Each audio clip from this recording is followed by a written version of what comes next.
If you feel safer sharing your secrets with friends instead of your family, you're not broken. You're really not. There's a psychological reason for it, and it actually starts earlier than you think. Some people grow up believing that family is supposed to be their safest place, their comfort zone, their emotional home. But for others, that safety was found somewhere else. And if that's you, then this video might explain something you've felt for a long time, but never fully understood about yourself.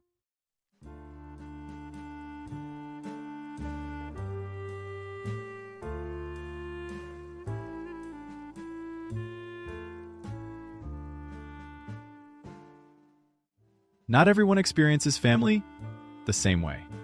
And that's something most people never really sit with. For some people, family means warmth, protection, emotional safety, a place where they can just exist without having to explain themselves. But for others, family meant something very different. It meant constant judgment. It meant emotional pressure that had no clear name but was always quietly present. It meant comparisons that were never quite fair, criticism that came more easily than comfort ever did, or sometimes just a persistent feeling of not being understood no matter how clearly you tried to express yourself. And here is something important about that feeling. It doesn't always come from cruelty. It doesn't require dramatic events. It doesn't require anyone to be a villain in the story. Sometimes, it simply comes from a family environment where emotional openness was never really practiced, where people loved each other, but didn't always know how to express that love in a way that actually felt safe to receive. So when those people grow up, something quietly shifts inside them. They don't automatically trust blood. They don't feel safe just because they are supposed to. They start trusting behavior, consistency, the way a person responds when things get difficult. And that's where friends enter the picture. Friends are chosen. Family is assigned. And psychologically, that single difference changes everything. As children, we don't just need food and shelter. That's not enough. We need something less visible. Something that doesn't appear on any basic checklist. We need emotional validation. We need to feel that what we feel is allowed, that our inner world is real, and that someone sees it without immediately trying to fix it, dismiss it, or minimize it. But when a child expresses sadness, and hears "stop being dramatic" when they share fear, and hear "don't be weak" when they show excitement, and hear "that's not important," the child learns something, quietly, without any single big moment, without anyone intending to teach it. They learn that their feelings are not safe here, and the brain never forgets that. Not as a clear memory you can easily access, but as a pattern. A quiet background signal that fires automatically whenever a situation feels even slightly familiar. Years later, as adults, those same individuals may sit in a room full of family, surrounded by people who share their history, and still feel emotionally alone. Not because the family is cruel, not always, but because the emotional language was never fully established between them. And without that language, connection stays on the surface. It stays polite. It stays functional. It manages the relationship without ever going deeper. But with friends, something different happens. They feel heard. They feel seen. They feel accepted for who they actually are right now, not for who they were as a child, not for the role they were given, not for the version of themselves that the family still carries in their memory. And that experience, after years of quietly managing themselves, feels like something they didn't know they were missing. Family relationships often come with invisible weight, unspoken rules that everyone understands but no one ever wrote down. You have to respect them. You have to agree, or at least stay quiet when you don't. You have to show up as a version of yourself that fits comfortably within the family's idea of who you are. And most of the time, no one announces these rules out loud. They are simply absorbed over years, through small repeated moments that eventually become the norm. Friendships work differently. You don't stay in a friendship because you are required to. You stay because something in the relationship gives back what you put in. Because when the conversation ends, you feel better than when it started. And the human brain is not complicated about this. It moves toward safety, not toward obligation. When someone consistently feels safer with friends, it usually points to something specific. With friends, they can be honest without calculating the cost first. They don't fear a reaction that will follow them for years. They don't feel like every sentence is being quietly measured against an older version of themselves that the family still holds on to. With family, something else is often present. Not necessarily hostility, but pressure, expectations that were never agreed to.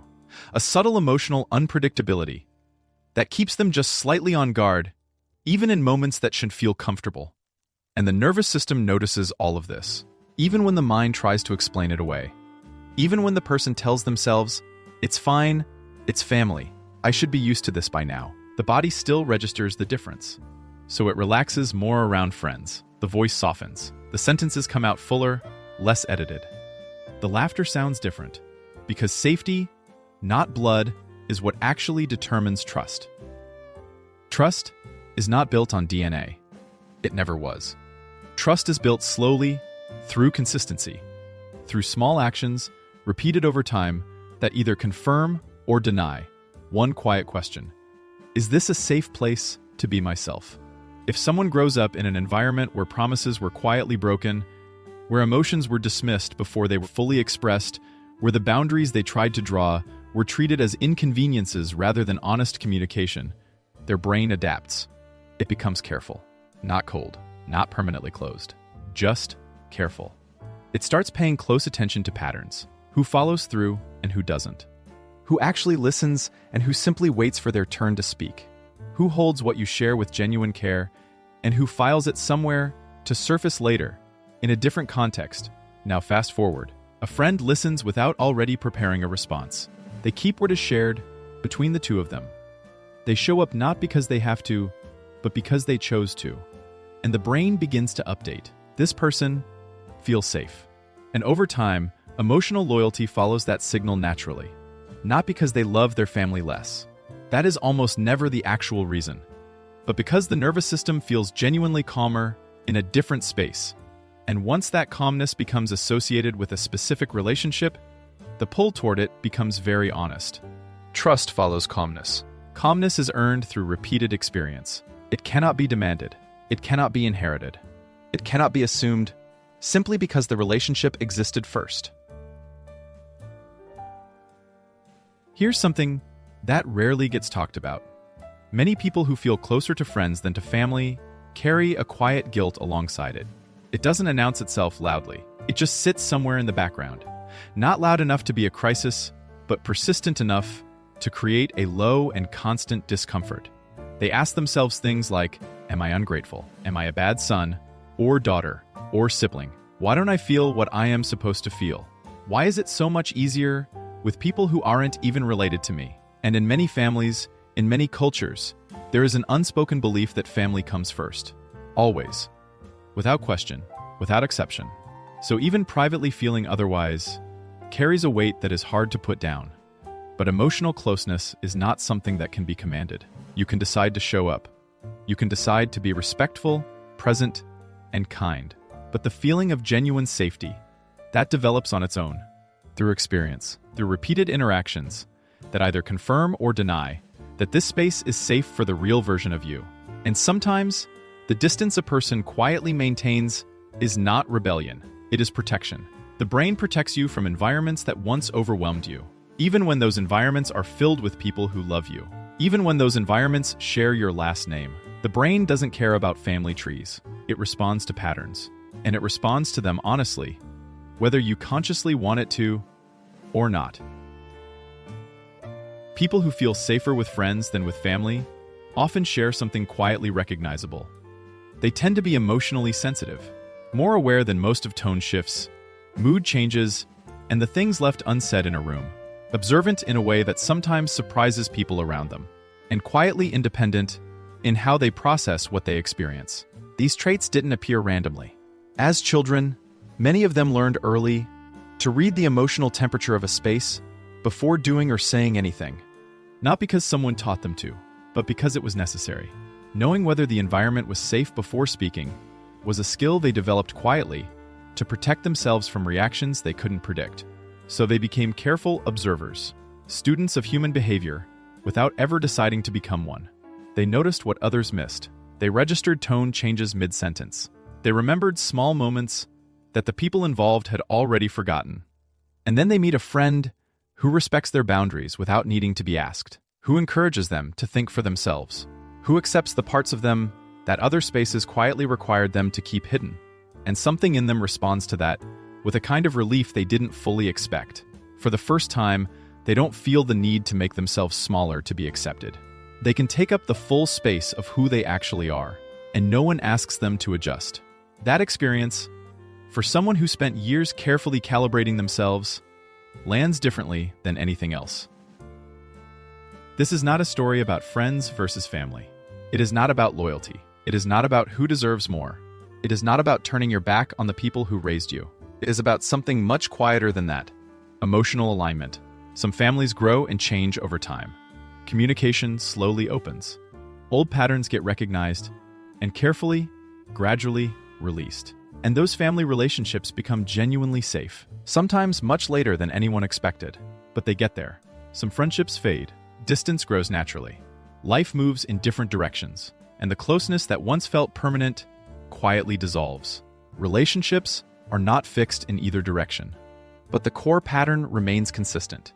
You are naturally drawn to the spaces where your nervous system feels calm, where you don't have to perform a version of yourself before entering, where honesty doesn't carry a hidden cost, where you can say the half-formed thought, the uncertain feeling, the thing you haven't fully named yet, and the other person simply stays with you in it. That pull is not coldness. It is not ingratitude. It is not evidence that something is fundamentally wrong with you. It is one of the most honest things about being human.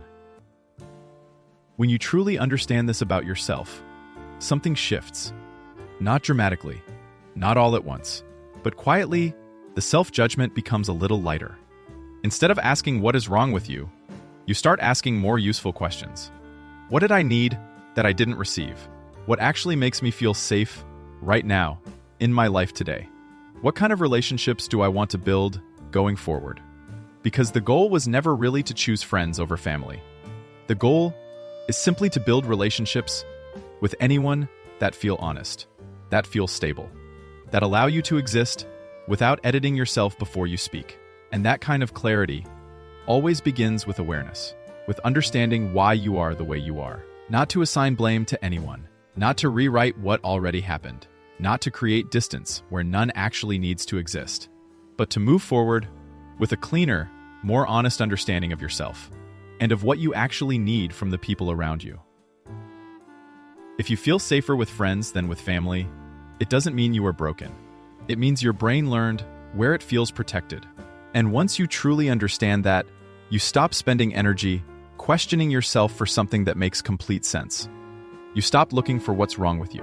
You start understanding yourself instead. And that is where something real begins.